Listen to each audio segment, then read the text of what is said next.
Wa minan nasi man yashri nafsahu ibtigha'a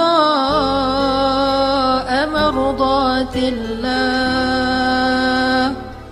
wallahu ra'ufum bil ibad. Dan di antara manusia ada orang yang menjual dirinya karena mencari keridhaan Allah, dan Allah Maha Penyantun kepada hamba-hambanya. Menjual dirinya, maksudnya mengorbankan semua yang dia miliki demi untuk berhijrah di jalan Allah. Siapa orang yang dibahas di dalam ayat ini?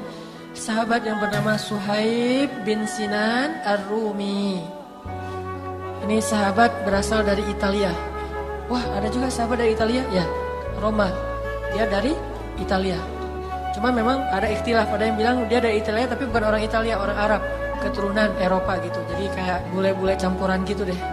Ini Suhaib bin Sinan Ar-Rumi. Dia datang ke Mekah untuk berdagang, jadi orang kaya raya di Mekah.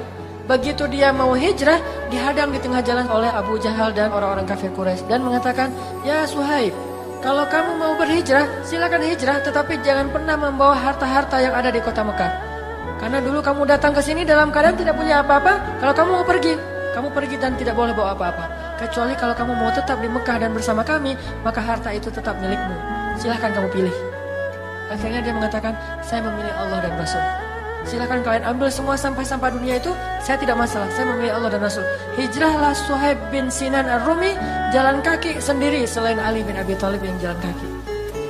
Begitu Suhaib sampai di Madinah, Nabi mengatakan, "Selamat. Beruntungnya Suhaib, beruntungnya Suhaib." Kenapa dia beruntung? Karena dia telah berhijrah dan memilih Allah, dan Allah menggantikan untuk Suhaib yang lebih besar dan lebih banyak daripada yang dia pernah tinggalkan. Jadi cerita Suhaib salah satu bukti bahwa Allah itu nggak mungkin ngecewain orang-orang yang berhijrah. Sehingga kalau kita berhijrah dari suatu pekerjaan yang mungkin syubhat, dan itu beresiko karena kita belum tentu punya pekerjaan yang lebih baik dari itu, maka kita adalah Suhaib Ar-Rumi untuk zaman kita sekarang. Tidak usah khawatir, tinggalkan sesuatu yang haram karena Allah, lalu berhijrah kepada mencari yang halal walaupun belum jelas. Tetapi tidak ada yang tidak mungkin, karena semua pembendaharaan dunia ini ada di tangan Allah. Tabarakalladzi biyadihil mulk. Biyadihil mulk. Dan Allah itu wasi'un, maha luas, ghaniyun, maha kaya, dan raufun, rahimun, maha penyayang kepada hambanya. Sehingga kalau kita pergi dengan jaminan Allah, kita nggak akan kecewa. Tapi kalau kita tetap di dalam pekerjaan yang haram dan meninggalkan jaminan Allah, justru kita siap-siap. Kalla saufa ta'lamun, summa kalla saufa ta'lamun. Kelak kamu akan tahu. Allah mengancam itu. Makanya nggak usah ragu-ragu untuk hijrah. Hijrah pekerjaan, hijrah status, hijrah amal soleh. Dari yang tadinya punya kebiasaan-kebiasaan buruk, sekarang hijrah kepada kebiasaan baik. Nggak usah khawatir. Jangan, kalau saya nggak gitu lagi, saya ntar gimana? Misalnya hijrah dari merokok gitu. Saya kalau nggak ngerokok ntar nggak bisa mikir gimana.